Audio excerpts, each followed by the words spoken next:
where the mind is without fear and the head is held high, where knowledge is free.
নমস্কার, আশা করি সবাই ভালো আছো। আমি প্রিয়ব্রত মণ্ডল, রামকৃষ্ণ মিশন বিবেকানন্দ বিদ্যা মন্দির মালদা ইতিহাস বিভাগের শিক্ষক। এই করোনা পরিস্থিতিতে মালদার ডিএম অফিস থেকে যে ক্লাসের ব্যবস্থা করেছে সেটা তোমাদের সুবিধার জন্য তোমরা মন দিয়ে ক্লাসগুলি করবে এবং আজকে আমরা যে বিষয় ইতিহাস বিষয়ের যে টপিকটা নিয়ে আলোচনা করব সেটা হলো দ্বিতীয় অধ্যায়, সংস্কার বৈশিষ্ট্য পর্যালোচনা। আশা করি তোমরা প্রথম অধ্যায় পড়াশোনা করেছ। দ্বিতীয় অধ্যায় যে বিষয়টা আমরা আজকে আলোচনা করব বা জানবো আর কি, 19 শতকের বাংলার সাময়িক পত্র, সংবাদপত্র ও সাহিত্য আর কি, এই তিনটে বিষয়ে কীভাবে সমাজের প্রতিফলন আর কি, সমাজের প্রতিফলন মানে সমাজটাকে আমরা জানতে চাইছি। তা প্রথমেই আমরা জানবো যে 19 শতকটা মানে কোন সময়কালটা। 19 শতক মানে কোন সময়টা? 19 শতক মানে হচ্ছে গিয়ে 1800 থেকে 1899, এই সময়কালটাকে আমরা বলবো 19 শতক আর কি। কারণ জানি আমরা, কারণ এই 19 শতকের সময়তে আমাদের বাংলা মানে তখন অবিভক্ত ভারতবর্ষে যে বাংলা, এখন বর্তমানে বাংলাদেশ, পশ্চিমবঙ্গ, উড়িষ্যা, ঝাড়খণ্ড, বিহার, এই টোটালটা হচ্ছে কি বাংলা। এই বাংলা প্রদেশে বা বাংলা প্রেসিডেন্সিতে সেই সময় সমাজটা কীরকম ছিল, সমাজের প্রত্যেকটা শ্রেণী কোন স্তরে অবস্থান করত, তা আমরা এই সাময়িক পত্র, সংবাদপত্র, সাহিত্যের মাধ্যমে জানতে পারি আর কি। এবার এই অধ্যায়ের এটা যেন ফার্স্ট টপিক আছে, সেকেন্ড টপিক মানে এখানে আমরা আমাদের সিলেবাস অনুযায়ী সাময়িক পত্র, সংবাদপত্র, সাহিত্য আমাদের আছে আর কি। তিনটে সংবাদপত্র আমরা পড়ব। একটা হচ্ছে গিয়ে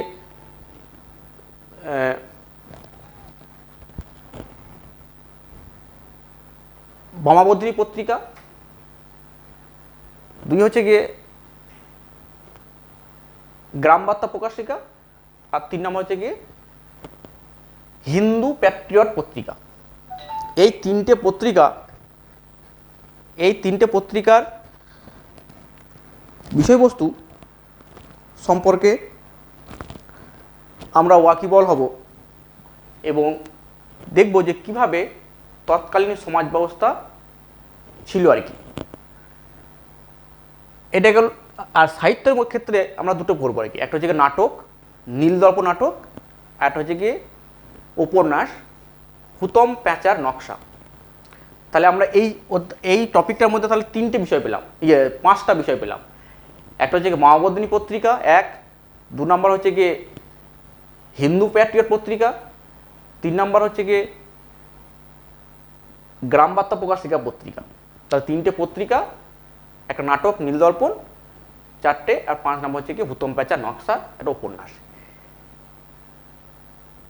এবার সেকেন্ড টপিক যেটা আছে আর কি, সেকেন্ড টপিক বা সেকেন্ড যেটা আছে, আমি আজ চ্যাপ্টার যে বিষয়বস্তু কী কী আছে সেটা আমরা জানবো আর কি। 19 শতকে বাংলার সমাজ সংস্কার, 19 শতকে বাংলার সমাজ সংস্কার, ঠিক আছে, মানে 19 শতক মানে আবার আমি সে বলছি 1800 থেকে 1899, 19 শতকে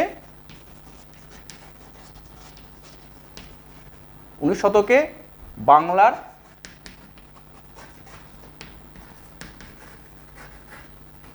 সমাজ সংস্কার, ঠিক আছে।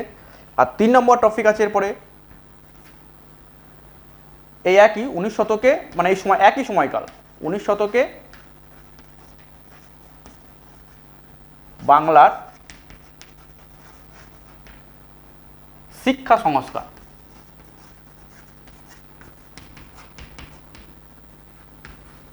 শিক্ষা সংস্কার। 4 নম্বর হচ্ছে গিয়ে এই 19 শতকে বাংলার ধর্ম সংস্কার, ধর্ম সংস্কার। তাহলে সমাজ পাচ্ছি, শিক্ষা পাচ্ছি, ধর্ম পাচ্ছি। এবার এই তিনটের সংস্কারের পর আদৌ কি বাংলার কোনো পরিবর্তন হলো বা চেঞ্জ হয়েছে? যদি চেঞ্জ হয় তাহলে সেটাকে আমরা কি বলবো, আর যদি কোনো পরিবর্তন না হয় সেই অবস্থাকে, তাহলে সেটাকে আমরা কি বলবো? তাহলে যদি পরিবর্তন হয় মানে সমাজ, শিক্ষা, ধর্ম সংস্কারের পর যদি চেঞ্জ হয় আর কি, বা পরিবর্তন হয় আর কি আমাদের বাংলা তথা ভারতবর্ষের সমাজ ব্যবস্থা, টোটালটাই আর কি, সমাজ, শিক্ষা, ধর্ম, তখন সেটাকে আমরা বলি নবজাগরণ। অর্থাৎ 5 নম্বর টপিক হচ্ছে গিয়ে নবজাগরণ, বাংলার নবজাগরণ। নবজাগরণ অর্থাৎ ধর্ম, সমাজ, শিক্ষার পরিবর্তনের সংস্কারের পর বাংলার যে পরিবর্তনটা হচ্ছে সেটাকে বলছি বাংলার নবজাগরণ। এবং এটা কি বাংলা নবজাগরণ বললে আদৌ কেউ বলা যাবে কি যাবে না, এই নিয়ে একটা বিতর্ক আছে। এই টোটাল 5টা টপিক আমাদের এই চ্যাপ্টারতে আছে। এই চ্যাপ্টার খুব গুরুত্বপূর্ণ চ্যাপ্টার বা অধ্যায়। এখান থেকে এই 5টা অধ্যায়, এই 5টা টপিকটা যে প্রত্যেকটা টপিক আমরা ভালো করে পড়বো, কারণ এখান থেকে অনেকটাই নাম্বার মাধ্যমিকে আসে এবং এই চ্যাপ্টার থেকে 8 নম্বরের প্রশ্ন অবশ্যম্ভাবী আসবে আর কি। যে আমাদের একটা 8 নম্বরের প্রশ্ন লিখতে হয়, তাই এই চ্যাপ্টার থেকে প্রতি বছরই আসে। আমরা সামনের বছর আসবে সেটাও চিন্তাভাবনা করে পড়াশোনা করবো আর কি, বা জানবো আর কি। তাহলে আজকে আমরা যে টপিকটা নিয়ে আলোচনা করব, মূল বিষয় ফার্স্ট টপিক, সেটা যে 19 শতকের বাংলা সাময়িক পত্র, সংবাদপত্র, সাহিত্য সমাজের প্রতিফলন। এখানে যে আমি 5টা টপিক অলরেডি বলে দিয়েছি আর কি, 5টা বিষয়, সেটা হচ্ছে গিয়ে এক হচ্ছে গিয়ে মায়াবধিনী পত্রিকা, 2 হচ্ছে গিয়ে হিন্দু প্যাট্রিয়ট। তাহলে প্রথমেই আমরা আলোচনা করব বামাবোধিনী, বামাবোধিনী পত্রিকা, বামাবোধিনী পত্রিকা, এইটা নিয়ে আমরা আলোচনা করব। ফার্স্ট টপিকের 5টা পার্ট, তার মধ্যে একটা প্রথম বামাবোধিনী পত্রিকা। এই বামাবোধিনী পত্রিকা, এটার কতগুলো ইনফরমেশন আমরা মাথায় রেখে আলোচনা করব। তাহলে কি হবে, সুবিধা কি, ইনফরমেশন বা তথ্যগুলি আমাদের শর্ট কোশ্চেনের ক্ষেত্রেও কাজে লাগবে, প্লাস আমাদের মনে রাখার ক্ষেত্রে সুবিধা। ইতিহাস আমরা একটু টেকনিক্যাল ওয়েতে পড়লে হয়তো আমাদের সুবিধা হবে, না হলে সবাই যে ভয় পায় যে ইতিহাস মুখস্থ করতে হয়, ইতিহাসটা যে ভয়, সেই ভয়টা কেটে যাবে আর কি।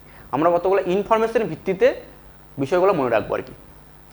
এই বামাবোধিনী, বামা শব্দ অর্থ হচ্ছে কি, বামা শব্দ হচ্ছে কি মহিলা বা নারী। তা বামাবোধিনী মানে এই বামাদের অর্থাৎ মহিলাদের দুঃখ মোচনকারী পত্রিকা, অর্থাৎ 19 শতকের বাংলার মেয়েরা সব থেকে সমাজে অবহেলিত ছিল আর কি।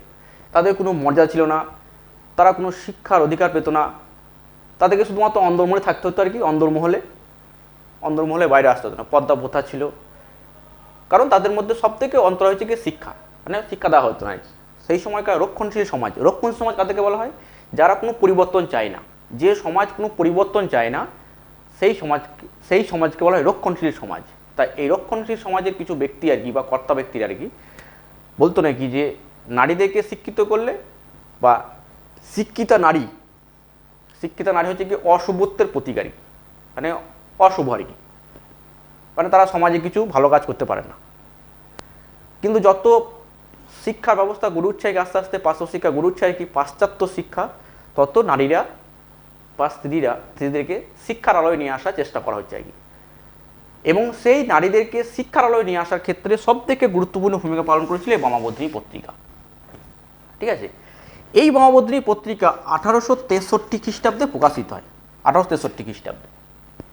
ঠিক আছে, এবার বলি পত্রিকা যেটা আমি বলছি, এই যে সাময়িক পত্রিকা, একবার বললাম না সংবাদপত্র, এর মধ্যে আবার ভাগ আছে আর কি। ঠিক আছে, সাময়িক পত্র হচ্ছে গিয়ে একটা নির্দিষ্ট সময় অন্তর প্রকাশিত হবে, একটা নির্দিষ্ট সময়ের ব্যবধান অন্তর প্রকাশিত হয়, এবং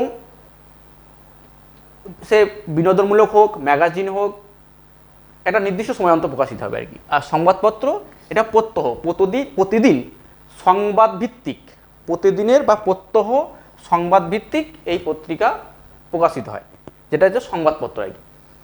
তা বামাবধিনীটা হচ্ছে গিয়ে একটা সাময়িক পত্রিকা বা সাময়িক পত্রিকার মধ্যে আমরা বলি আর কি।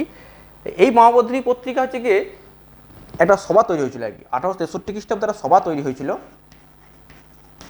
তার নাম হচ্ছে গিয়ে বামাবধিনী সভা, বামাবধিনী সভা। ঠিক আছে, এই বামাবধিনী সভার মুখপত্র ছিল এই পত্রিকা, বামাবধিনী পত্রিকা, বামাবধিনী সভার মুখপত্র। এবার বলে যে স্যার মুখপত্রটা কি? মুখপত্রটা হলে কোনো সভা বা সমিতির যা কিছু আলোচনা, যা কিছু মতাদর্শ বা যা কিছু নীতি গ্রহণ করা হবে, সবগুলি সেই পত্রিকার মাধ্যমে প্রকাশিত হয়। তা বামাবধিনী সভার মুখপত্র হিসাবে বামাবধিনী পত্রিকার উদ্ভব। এবার এই বামাবধিনী পত্রিকার কতদিন অন্তর প্রকাশিত হতো আর কি? এটা 30 দিন অন্তর প্রকাশিত হয়। এবার 30 দিন অন্তর প্রকাশিত হয় মানে সেটাকে আমরা বলি মাসিক পত্রিকা, মাসিক পত্রিকা। তাহলে আমরা বামাবধিনী পত্রিকা তাহলে প্রকৃতি কি পেলাম? 30 দিন অন্তর প্রকাশিত বলে এই পত্রিকা যে মাসিক পত্রিকা। ঠিক আছে, প্রত্যেকটা ভাগ আছে আর কি, যে ধরো 15 দিন অন্তর যেটা প্রকাশিত হয় সেটাকে আমরা কি বলি? 15 দিন অন্তর অন্তর, সেটা আমরা বলি পাক্ষিক পত্রিকা, সেটা আমরা বলি পাক্ষিক পত্রিকা। এটা হচ্ছে গিয়ে 15 দিন অন্তর অন্তর প্রকাশিত হয়, 15 দিন অন্তর। ঠিক আছে, সাপ্তাহিক পত্রিকা কোনটাকে বলি আমরা? যেটাকে সাপ্তাহিক পত্রিকা, সেটা হচ্ছে 7 দিন অন্তর, 7 দিন অন্তর প্রকাশিত হয়, সেটা হচ্ছে সাপ্তাহিক পত্রিকা। আর দৈনিক পত্রিকা যেটা প্রতিদিন প্রকাশিত হয়। তাই সেই নিরিখে যেহেতু 30 দিন অন্তর প্রকাশিত হয়, সেই নিরিখে বামাবধিনী পত্রিকা তাহলে কি পত্রিকা হলো? মাসিক পত্রিকা। একদম ঠিক, মাসিক পত্রিকা। তাহলে প্রকৃতি পেলাম, মাসিক পত্রিকা প্রকাশিত কবে হয়েছিল? 1863। এবার দেখব নেক্সট ইনফরমেশন আমরা কি দেখব, যে সম্পাদক কে ছিল আর কি, কে সম্পাদনা করেছিলেন। এর সম্পাদক ছিল হচ্ছে গিয়ে উমেশ চন্দ্র দত্ত, উমেশ চন্দ্র দত্ত, উমেশ চন্দ্র দত্তটা আমি লিখছি না, উমেশ চন্দ্র দত্ত আর কি এর সম্পাদনা করতেন আর কি। এই পত্রিকা টোটাল 60 ইয়ার্স, 60 বছর ধরে এই পত্রিকা প্রকাশিত হয়, এবং এই পত্রিকা লাস্ট প্রকাশিত হয় 1922।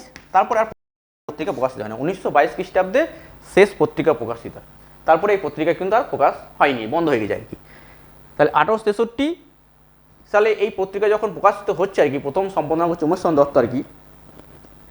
এই পত্রিকার বিষয়বস্তু হচ্ছে গিয়ে, যেহেতু নাম শুনে আমরা বুঝতে পারছি বামাবধিনী পত্রিকা মানে নারীদের দুঃখ মোচন করবে আর কি। নারীর দুঃখ মোচন করতে গেলে কী করতে হবে? ফার্স্ট শিক্ষা দিতে হবে আর কি। শিক্ষা হচ্ছে গিয়ে সমস্ত কিছুর পরিবর্তনের একটা মাধ্যম। যত শিক্ষিত হবে মানুষ, তত সমাজ আরও বেশি উন্নত হবে আর কি। তা যেহেতু সমাজের একটা শ্রেণী হচ্ছে গিয়ে মহিলা, তা মহিলারা যেহেতু শিক্ষার মানে অন্তরায় আছে আর কি, তাদেরকে শিক্ষার আলোয় নিয়ে আসতে হবে আর কি। এই শিক্ষার আলোয় নিয়ে আসার জন্য আমরা দেখব যে কি উদ্দেশ্য গ্রহণ করেছিল আর কি, অর্থাৎ কি কাজকর্ম গ্রহণ করেছিল আর কি। প্রথমে এই পত্রিকার মাধ্যমে উমেশচন্দ্র দত্ত আর কি একটা পাঠ্যক্রম রচনা করেছিল, পাঠ্যসূচি আর কি। এবং সেই পাঠ্যক্রম যখন পত্রিকাটা কেউ বাড়িতে নিয়ে যেত আর কি, তখন সেই বাড়ির গৃহকর্তা তার স্ত্রীকে বা তার বাড়ির মহিলা অন্যান্য মহিলাদেরকে সেটা পড়াতো আর কি। সেই পত্রিকা থেকে আবার সেই পত্রিকায় প্রবন্ধ প্রতিযোগিতা হতো আর কি, প্রবন্ধ লেখা প্রতিযোগিতা হতো আর কি, যাতে মেয়েরা প্রবন্ধ শিখতে পারে আর কি, মানে শিক্ষার একটা জগতে আসতে পারে আর কি। এছাড়াও তিনি বামা রচনাবলী বলে একটা গ্রন্থ রচনা করেছিলেন, যেখানেও মহিলাদেরকে আর কি শিক্ষার ক্ষেত্রে নিয়েছিল। এই যে শিক্ষা প্রদান করার পর নারীদেরকে আর কি বা মহিলাদেরকে বা স্ত্রীদেরকে তাদের সমান মর্যাদা এবং সমাজে তাদের যে অধিকার সেটাকে প্রতিষ্ঠা করতে পেরেছিল। কারণ আমরা প্রথম ফার্স্ট শিক্ষা কার কাছ থেকে পাই? আমরা মায়ের কাছ থেকে পাই। তা মা যদি বাড়িতে শিক্ষিত হয় তাহলে বাড়ির অন্যান্যরাও শিক্ষিত জায়গায় পৌঁছাবে আর কি। তাই ফার্স্ট তাহলে এই মেয়েদেরকে বা মহিলাদেরকে শিক্ষার আলোয় নিয়ে আসা, তাদেরকে সামাজিক মর্যাদায় ফিরিয়ে দেওয়া, তাদের সামাজিক অধিকার ফিরিয়ে দেওয়ার ক্ষেত্রে এই মহাবোধিনী পত্রিকা গুরুত্বপূর্ণ ভূমিকা পালন করেছিল আর কি। তাই তৎকালীন অর্থাৎ 19 শতকের বাংলার যে সমসাময়িক পত্রপত্রিকার মধ্যে মহাবোধিনী পত্রিকা একটা অন্যতম পত্রিকা, যেখান থেকে আমরা জানতে পারছি যে সেই সময়কার নারীদেরকে শিক্ষার ক্ষেত্রে যখন অগ্রগতি ভূমিকা নেওয়া হয়েছিল। ঠিক আছে, এটা গেল মহাবোধিনী পত্রিকা। এরপরে আমরা 2 নম্বর যে পত্রিকাটা পড়ব সেটা নাম হচ্ছে গিয়ে হিন্দু প্যাট্রিয়ট পত্রিকা। 2 নম্বর যে পত্রিকাটা আলোচনা করব হিন্দু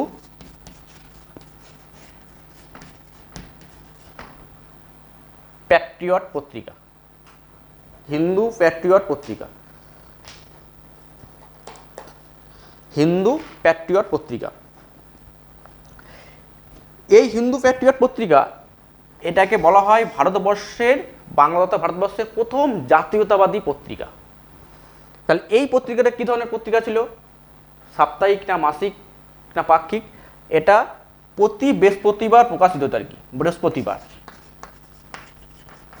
সপ্তাহের প্রতি বৃহস্পতিবার এই পত্রিকা প্রকাশিত হতো এবং 7 দিন অন্তর অন্তর প্রকাশিত হতো। তাহলে 7 দিন অন্তর অন্তর প্রকাশিত, তাহলে এই পত্রিকা কি পত্রিকা? এই পত্রিকা হচ্ছে গিয়ে সাপ্তাহিক পত্রিকা। হিন্দু প্যাট্রিয়ট পত্রিকাকে বলা হচ্ছে ভারতবর্ষে বাংলা তথা ভারতের প্রথম জাতীয়তাবাদী পত্রিকা। কারণ এই পত্রিকার মধ্যে দিয়ে ভারতবর্ষের বাংলা তথা ভারতবর্ষের রাজনৈতিক, সামাজিক, অর্থনৈতিক সমস্ত ক্ষেত্রে আন্দোলনের একটা পথ দেখিয়েছিল আর কি, একটা পথ দেখিয়েছিল। এই জন্য এটাকে বলা হয় প্রথম জাতীয়তাবাদী পত্রিকা। এই পত্রিকার প্রথম প্রকাশিত হয় 1853 খ্রিস্টাব্দে। 1853 খ্রিস্টাব্দে। তখন এই পত্রিকা মালিক ছিল, প্রোপাইটার মালিক ছিল মধুসূদন রায়।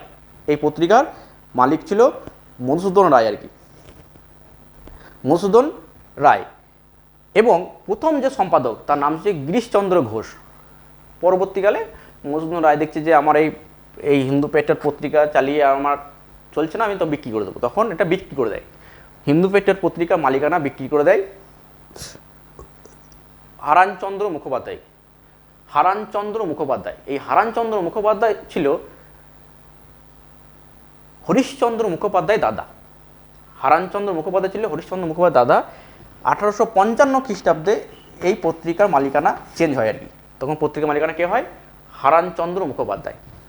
যখনই হারানচন্দ্র মুখোপাধ্যায় এই পত্রিকা মালিকানা হয়, তখন তার ভাই হরিশচন্দ্র মুখোপাধ্যায় এই পত্রিকা সম্পাদনা শুরু করেন।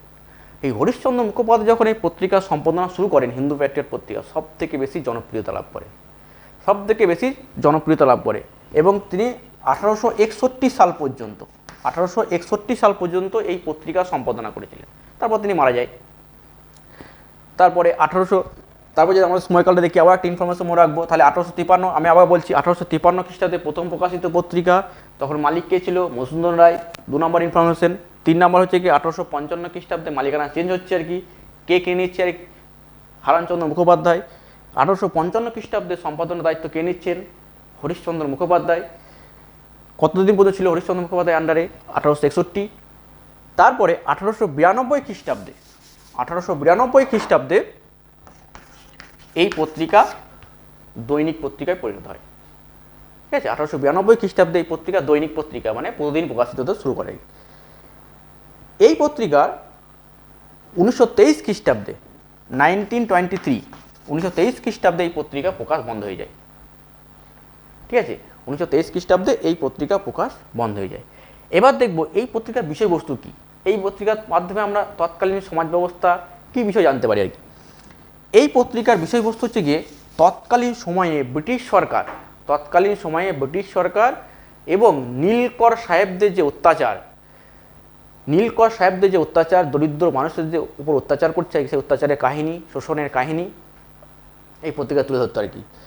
এবং বাংলার যে নীল চাষিদের যে করুণ দুর্দশা অবস্থা আর কি, তাদের আর্থিক দিক থেকে দুর্বল হয়ে যাচ্ছে, সমস্ত দিক থেকে তারা দুর্বল হয়ে যাচ্ছে আর কি। তাদের যে দুরবস্থা থেকে নিষ্কৃতি পাওয়ার উপায় কোথায়? নীল বিদ্রোহের বিষয়বস্তু অর্থাৎ নীল বিদ্রোহকে সম্পর্কে তুলে ধরা আর কি, অর্থাৎ নীল বিদ্রোহ পরিচালনা করা, নীল চাষিদের যে অত্যাচারের কথা। পরবর্তীকালে 1860 খ্রিস্টাব্দে এই পত্রিকাতেই তিনি একটা আলাদা বিভাগ তৈরি করেছেন, নীল জেলা বলে আলাদা একটা ভাগ আর কি হিন্দু প্যাট্রিয়ট পত্রিকায় প্রকাশ করতে শুরু করলেন আর কি 1860 খ্রিস্টাব্দে। কী সেটা নাম?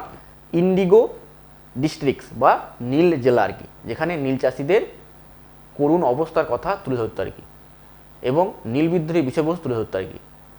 এছাড়াও সাঁওতাল বিদ্রোহের ইতিহাস, সাঁওতালদের যে করুণ অবস্থা সেটাকেও তিনি এই পত্রিকায় তুলে ধরেছেন আর কি।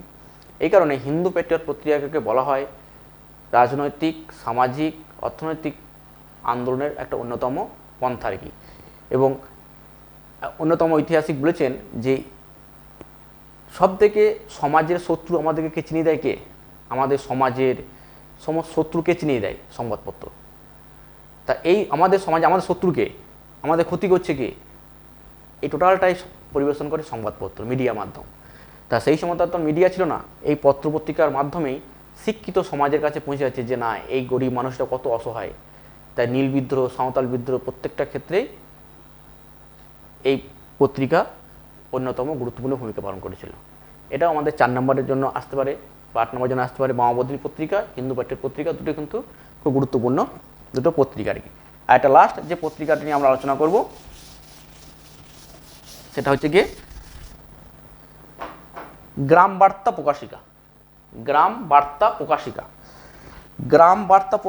পত্রিকা। নাম শুনে বোঝা যাচ্ছে আর কি পত্রিকা হতে পারে। গ্রাম বার্তা প্রকাশিকা পত্রিকা, তিনটে যে পত্রিকা বলেছিলাম। গ্রাম বার্তা প্রকাশিকা হচ্ছে গিয়ে গ্রামের বার্তা যে বহন করে, তাই তো, গ্রামের বার্তা যে বহন করে আর কি, অর্থাৎ গ্রামের খবর যে বহন করছে বা যে তুলে হচ্ছে আর কি যে পত্রিকার মাধ্যমে, হচ্ছে গিয়ে গ্রাম বার্তা প্রকাশিকা। এখানে হরিনাথ মজুমদার এই পত্রিকার সম্পাদক ছিলেন। ফার্স্ট হরিনাথ মজুমদার এই পত্রিকার সম্পাদক ছিলেন। এটাও 1863 খ্রিস্টাব্দে বর্তমানে বাংলাদেশের কুষ্টিয়া জেলার কুমারখালী গ্রামের ওখান থেকে প্রকাশিত হতো আর কি। এরা দুটো প্রেস, একটা হচ্ছে গিয়ে প্রথমে বিদ্যারত্ন প্রেস, পরে মথুরানাথ প্রেস থেকে এই পত্রিকা প্রকাশিত হয়। এই হরিনাথ মজুমদারের আরেকটা নাম ছিল যে কাঙাল হরিনাথ নাম ছিল আর কি। যেহেতু গ্রামের বার্তা প্রকাশিকা আর কি, অর্থাৎ গ্রামের মানুষদের যে করুণ অবস্থা, তাহলে এই গ্রামের মানুষদের করুণ অবস্থার কারণ কি? কারণ হচ্ছে গিয়ে 3টে শ্রেণী। একটা হচ্ছে গিয়ে জোরদার মহাজন শ্রেণী, জোরদার মহাজনদের অত্যাচার, জমিদারদের অত্যাচার 2, আর 3 নম্বর হচ্ছে গিয়ে নীলকর সাহেবদের অত্যাচার। তাদের যে অত্যাচার, এতে গ্রাম মানুষ অতিষ্ঠ হয়ে পড়েছিল আর কি, গ্রাম মানুষ সর্বহারা হয়ে পড়ে যাচ্ছে আর কি। সেই মানুষরা কোথায় থেকে দাঁড়াবে আর কি, কোথায় যাবে আর কি? এই গরিব মানুষদের আশা আকাঙ্ক্ষার অন্যতম প্রতীক ছিল এই গ্রাম বার্তা প্রকাশিকা। এই জন্য কাঙাল হরিনাথ মজুমদারকে বলা হয় গ্রাম বার্তা প্রকাশিকার জনক আর কি, অর্থাৎ গ্রামের মানুষদের অসহায়তার পাশে দাঁড়িয়েছিল আর কি। এই অসহায়তা সৃষ্টিকে করেছিল, আমি বললাম 3টে শ্রেণী আর কি, জোরদার মহাজন শ্রেণী, 2 নম্বর হচ্ছে গিয়ে জমিদার শ্রেণী, আর 3 নম্বর হচ্ছে নীলকর সাহেব বা ব্রিটিশ সরকার নীলকর সাহেবদের এদের অত্যাচারের ফলে এই অসহায় মানুষদের গ্রামের করুণ অবস্থাকে তুলে ধরতো এই পত্রিকা গ্রাম বার্তা প্রকাশিকা। এছাড়া শুধুমাত্র ওই দুঃখ দুর্দশা তুলে ধরতো তা নয় আর কি, এখানে বহু ব্যক্তি বিশিষ্ট ব্যক্তি এখানে প্রবন্ধ লিখতেন আর কি, যেরকম রবীন্দ্রনাথ ঠাকুর, ঠিক আছে। এই রবীন্দ্রনাথ ঠাকুরের এখানে অনেক প্রবন্ধ তিনি লিখেছেন আর কি। এছাড়াও শুধুমাত্র রবীন্দ্রনাথ ঠাকুর নয় আর কি, রবীন্দ্রনাথ ঠাকুরের পাশাপাশি মুশাররফ হোসেন, জলধর সেন, এই সমস্ত প্রমুখ ব্যক্তিরা এই পত্রিকায় প্রবন্ধ লিখতেন আর কি। তাহলে একদিকে সাহিত্য চর্চা চলতো, একদিকে গ্রামের গরিব মানুষদের দুঃখ দুর্দশা কাহিনী তুলে ধরতো, অন্যদিকে ওই সমস্ত যারা অত্যাচার করছে সেই অত্যাচারের মানুষদের বিরুদ্ধে প্রতিবাদও হতো এই পত্রিকার মাধ্যমে। এমনকি প্রথম ফার্স্ট লালন ফকিরের যে বাউল গান,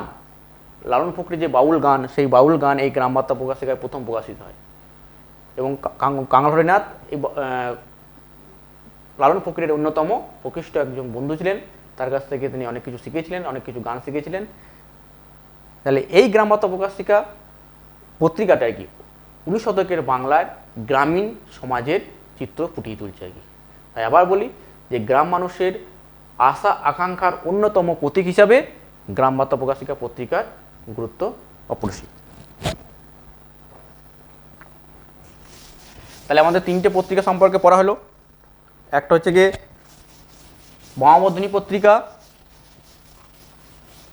একটা হচ্ছে গিয়ে 2 নম্বর হচ্ছে গিয়ে হিন্দু প্যাট্রিয়ট, আর 3 নম্বর হচ্ছে গিয়ে গ্রাম বার্তা প্রকাশিকা। এই 3টে পত্রিকা 4 নম্বর করে প্রশ্ন আমরা তৈরি করব পরীক্ষার সময়ের জন্য। এবং যে ইনফরমেশনগুলো বললাম সেই ইনফরমেশনগুলো মাথায় রাখলে বা তথ্যগুলো মাথায় রাখলে সহজেই আমরা এটাকে লিখতে পারবো বা মনে থাকবে আর কি। এবং এই তথ্য থেকে ইনফরমেশন থেকেই অনেক শর্ট কোশ্চেন আসে আর কি। এরপরে আমরা যেটা পড়বো সেটা হচ্ছে গিয়ে নীলদর্পণ নাটক আর কি।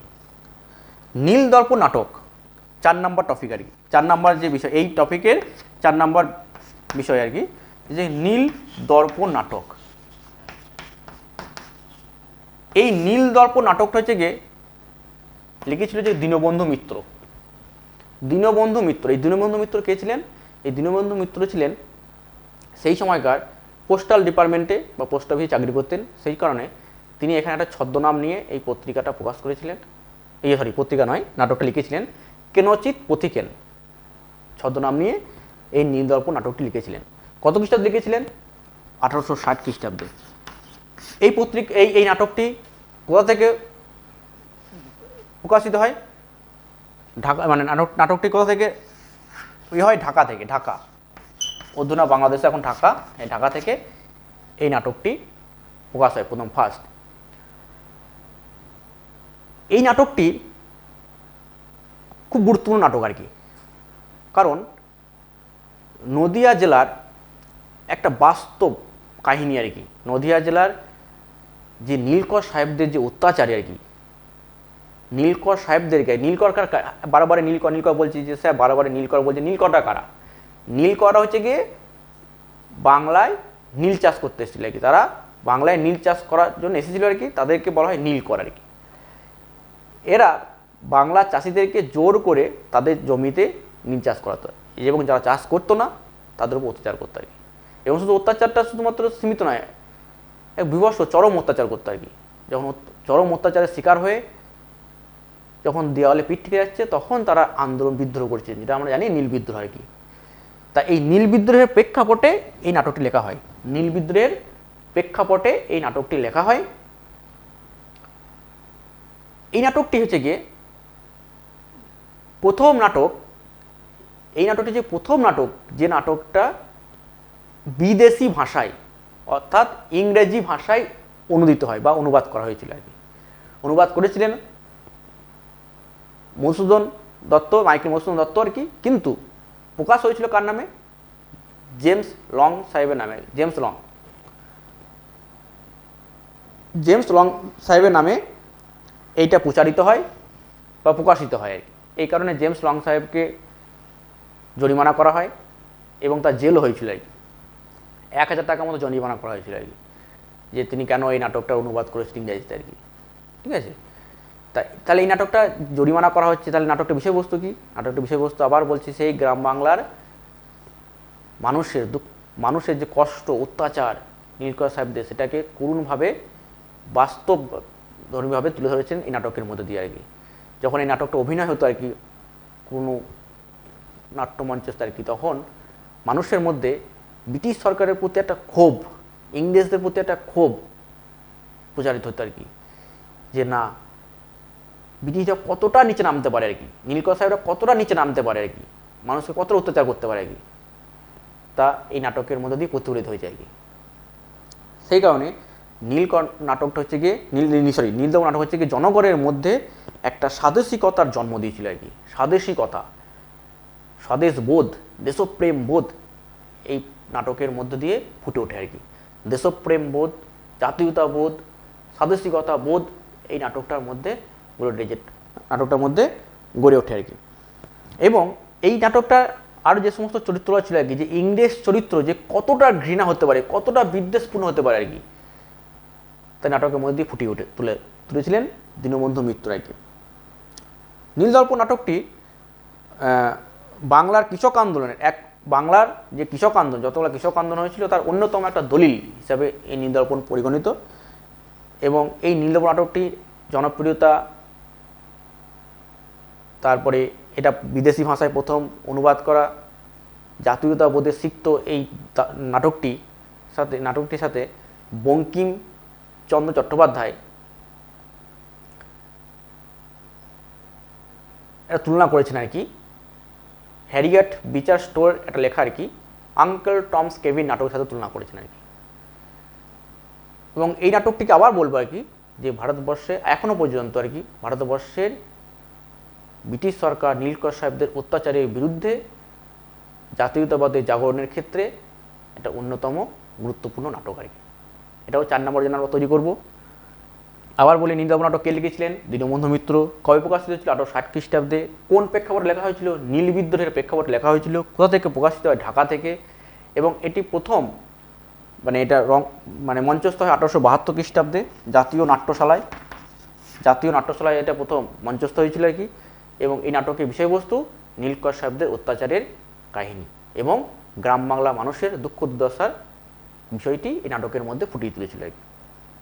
ঠিক আছে, কমপ্লিট নীলদর্পণ। এরপরে আমরা একটা টপিক আমরা আলোচনা করব, এই টপিকের লাস্ট পার্টটা আর কি। এই টপিকটার লাস্ট পার্ট খুব সংক্ষেপে আমরা আলোচনা চলছে আর কি। আমাদের 19 শতকের বাংলা সংবাদপত্রের ওই সাহিত্যের মধ্যে লাস্ট যেটা আছে আমাদের পড়ব, সেটা হচ্ছে হুতম প্যাঁচার নকশা উপন্যাস। হুতম প্যাঁচার নকশা 5 নম্বর টপিক, হুতম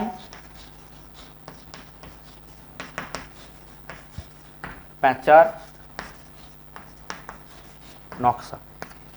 যখনই কোনো উপন্যাস, একটা কথা বলি, যখনই কোনো গ্রন্থের নাম, উপন্যাসের নাম, যখনই কোনো গ্রন্থের নাম, উপন্যাসের নাম বা পত্রপত্রিকার নাম যখন আমরা লিখব আর কি পরীক্ষা খাতাতে আর কি, অবশ্যই সিঙ্গেল ইনভার্টেড কমা দেবো আর কি। ঠিক আছে, এটা যেন থাকে আর কি। এই হুতম প্যাঁচার নকশা এটা লিখেছিল কালীপ্রসন্ন সিংহ। কালীপ্রসন্ন সিংহ হুতম প্যাঁচার ছদ্মনামে লিখেছিল আর কি। এটা হচ্ছে একটা ব্যঙ্গাত্মক উপন্যাস। এটা ছিল একটা ব্যঙ্গাত্মক উপন্যাস।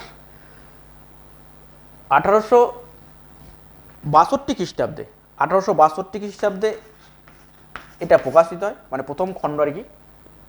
ঠিক আছে, হুতম প্যাঁচা নকশার বিষয়বস্তু কি? একদম কলকাতার 19 শতকের কলকাতার যে সমাজটা ছিল আর কি, সেই সমাজ সম্পর্কে আলোচনা করেছে আর কি। এবং এখানে প্রচুর হাস্যরস আছে, আর তার সাথে সাথে ব্যঙ্গাত্মক আছে আর কি, অর্থাৎ ব্যঙ্গাত্মক সুরে আর কি। তৎকালীন সমাজের যারা উচ্চবিত্ত সম্প্রদায় তাদেরকে সমালোচনা করা হয়েছে, এবং সমালোচনার মধ্যে দিয়ে তাদের মধ্যে নৈতিকতা, শিক্ষা, মূল্যবোধের যে শিক্ষার অভাব, সেটাকে চোখে আঙুল দিয়ে দেখিয়ে দিচ্ছে এই উপন্যাস। এই কারণে 19 শতকের বাংলার বা কলকাতার ইতিহাস জানার সমাজের ক্ষেত্রে আর কি এই হুতম প্যাঁচার নকশা হচ্ছে কি অন্যতম। কারণ সাহিত্য হচ্ছে কি সমাজের দর্পণ। সমাজের দর্পণ, দর্পণ মানে আয়নার সামনে আমরা যেমন দাঁড়াই আর কি, সব দেখতে পাই আর কি। সেরকম যদি সমকালীন সময়ে যদি সাহিত্য আমরা পড়ি, সমকালীন সমাজটা আমাদের চোখের সামনে ফুটে ওঠে আর কি। তা হুতম প্যাঁচার নকশা 19 শতকের কলকাতার সমাজ চিত্রটা তুলে ধরেছে আর কি।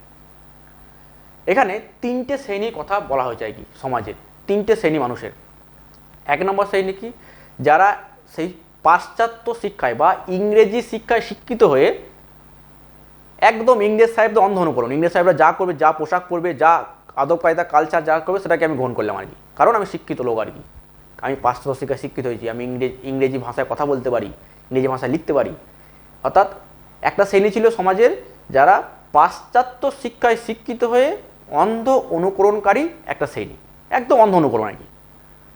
আরেকটা শ্রেণী কি হচ্ছে, পাশ্চাত্য শিক্ষায় শিক্ষিত হয়েছে বা ইংরেজি শিক্ষায় শিক্ষিত হয়েছে, পাশ্চাত্যের কালচারটাকে অ্যাডপ্ট করেছে বা নিয়েছে, কিন্তু অন্ধ অনুকরণ করেনি, সেটাকে অন্ধ অনুকরণ করেনি, সেটাকে গ্রহণ করেছে, প্লাস আমাদের ভারতবর্ষের নিজস্ব সাংস্কৃতিক ঐতিহ্যটাকে গ্রহণ করেছে, একটা শ্রেণী আর কি।